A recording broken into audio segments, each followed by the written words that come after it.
Hello guys, this is Rich TV and welcome back to my channel. But before I start the devotional guys, I would like to shout out the following person or channel na nagpunta rito at nag-join sa devotional. Shout out ko na rin yung mga members ko, no? To Heart Consalan, Mami Rose Crap, and Connie Vlog. Shout out na rin sa mga pumupunta rito, no? To Jans TV, Pinbert Tolpo, Retro Vlog, Jusalinko Studio, SSC TV of Korea, Michael Aborita, Honila, Bernadette Haro, Jerry Abo, Vin Lawrence Chonko, French Shendo, Kim Sari Incason, Mary Jane Ispares, Ronald Amihana, Hershey's Imihas, Kyle Dawaja, Stain Dimalig, Hilya Rosaroso, Trixie Claire, Ashley Moreno, Andrea Oxinia, Neil Bisnar, Felix Dopo, Alan Chan Liagas, Leah Alcolar, Nicole Salceda, Jodeline Buenafe, LVG Nualo, Samantha Camille, Rachel Calderon, Dale Ramos, Lerian Lubitos, Dominic Daomar, Kim Lago, Carl Valientes, and Sunshine Morga. Shoutout na rin sa mga hindi nakisabay na manood sa devotional, but still napunta pa rin dito para manood at makinig sa devotional. God bless us all, guys.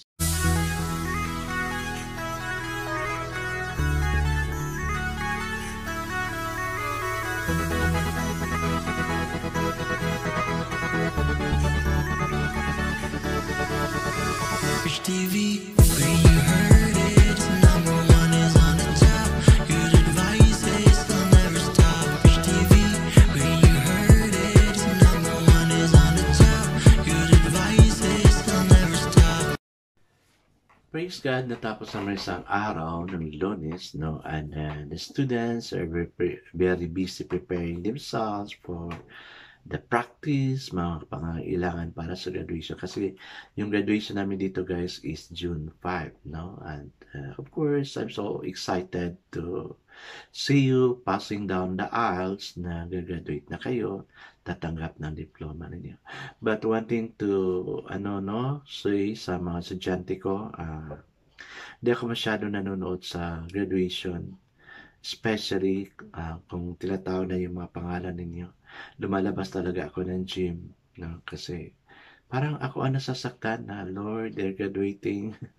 Nandito na naman kami mga teachers, may iiwan na naman, no? Parang I feel so emotional if I'm going to stay inside the gym. Kaya pasensya na pag hindi niyo ako makita. In a way, you are always in my prayer, no? I guess let's not proceed to our devotional. Let's open our Bible to Luke chapter 9. We're supposed to read verses 46 to 62, but it's too long. In a way, our verse is found in Luke chapter 6. Chapter 9, verse 62. So I'll just read from verses 57 to 62. This is about the cost of following Jesus. Still, guys, I'm using the devotional study Bible because the words used seem so simplified na maintindihan talaga natin. Okay, the word of the Lord in Luke chapter 9, verses 57 to 62 says, They were walking along the road. A man said to him, I will follow you wherever you go. Jesus replied, Foxes have holes and birds of the air have nests, but the Son of Man has no place to lay his head. He said to another man, Follow me. But the man replied, Lord, first let me go and bury my father. Jesus said to him, Let the dead bury their own dead, but you go and proclaim the kingdom of God. Still another said, I will follow you, Lord, but first let me go back and say goodbye to my family.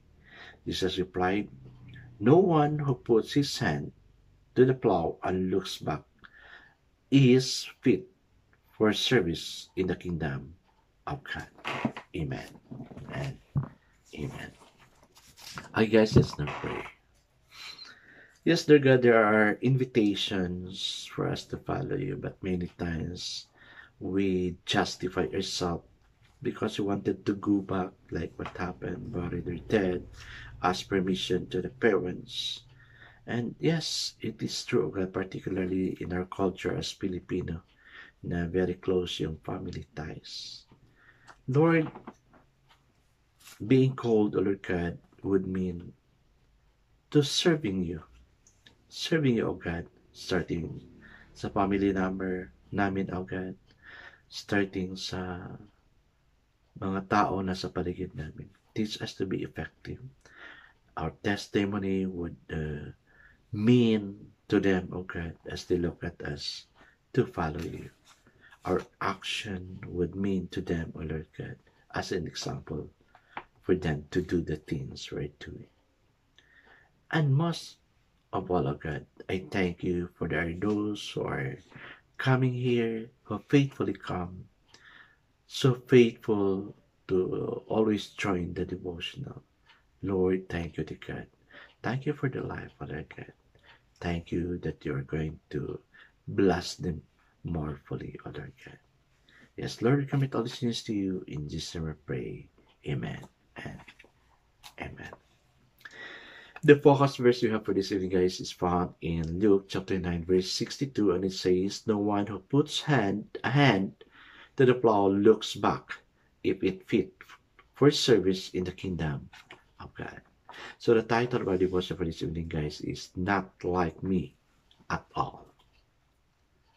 I made a difficult decision in obedience to what I know God wanted me to do with a certain issue.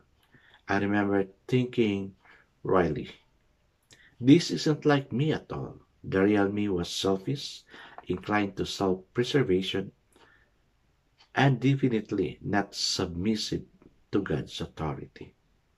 To this day, I strongly feel that every desire I have to obey God is solely because of His grace, and I'll forever be thankful for His grace. For when He calls us to follow Him, He calls us to a different standard of living because it's impossible to live by the standard with human strength. I'm thankful we have a merciful God who graciously works with our willingness to obey. Following God means giving up our pride and embracing a life of service and humility. Hindi natin nabasa sa verse 48. It means seeing people as He does, loving them, and bringing the gospel to them in verse 51 to 56. It means a willingness to live with uncertainty, discomfort, and inconvenience in verses 57 to 58 sa binasa natin. Following God also means prioritizing Him and His purposes over all the areas of our life in verses 59 to 62. Like a good farmer who plows his gaze fixed ahead, we're called to follow God with our gaze fixed on Him. He enables us to trust and obey Him. And as we steadfastly move forward in the life of faith, we'll find that the rewards are infinitely greater than any sacrifice we feel we're making. Amen and amen. I remember one time when I decided to become a missionary. Nahihinayang ako because I'm to become a manager that time. Pero God is instilling in my mind na mas magandang trabaho yung offer ko sa iyo kumpara sa trabaho na andito sa work. No? So, the time I decided to work as a missionary, marami ang nagalit. Isang auntie ko ang nagalit talaga sa akin kasi sabi niya, wala ka namang mga pang pera dyan. Wala kang sweldo. Bakit ka pa magtatrabaho? Parang ganun yung punto niya. Why would you work as a missionary? Wala kang magagawang sweldo dyan. Whereas, if you become a manager, you'll become like this, like that. But the conviction is, go. Ang sinabi ko sa tita ko, my company cannot afford to send me to this country. Kaya, God can afford to send me to this country. Kaya yun, nakapunta ako dito. Dito ako na-train sa lugar na to. No? Itong background ko. It was in the Netherlands. I was trained there as a missionary. Kaya, hindi ko talaga maalis sa buhay ko na because I'm used to speak in front of people being a guest speaker, being a preacher, a teacher, ganyan, no? Hindi ko talaga makontrol yung sarili ko na mag-share ng word ni Lord. But praise God na may Rich TV na for the devotional. I cannot share God's word to the school, but I can share here. No? Kasi wala pa akong church na napupuntahan to preach the good, the word of God. But still praying na makabalik ako na sa isang church where I could stand and share God's word. Guys, I know you also have the gift of sharing. Yung testimony mo, i-share mo sa mga friends mo, kapitbahay mo, wag lang sa family mo kasi hindi effective yan, no? Jesus nga is rejected sa family niya. Tayo pa kaya na tao lang. Because most of the members of the family would look at us as negative. But if they know how much we work and how we work, then they will appreciate us. That's what's happening to my family. They're so dependent to me, particularly when it comes to prayer. Hi guys, let's now pray. May our gaze be fixed on you always, O Lord. Amen and amen. Guys, let's focus our eyes and to Jesus, the honor and finisher of what we have started. God bless us always because I know God surely bless is 10 times better. This is again Rich TV. Kita-kita tayo muli sa muli. Paalam!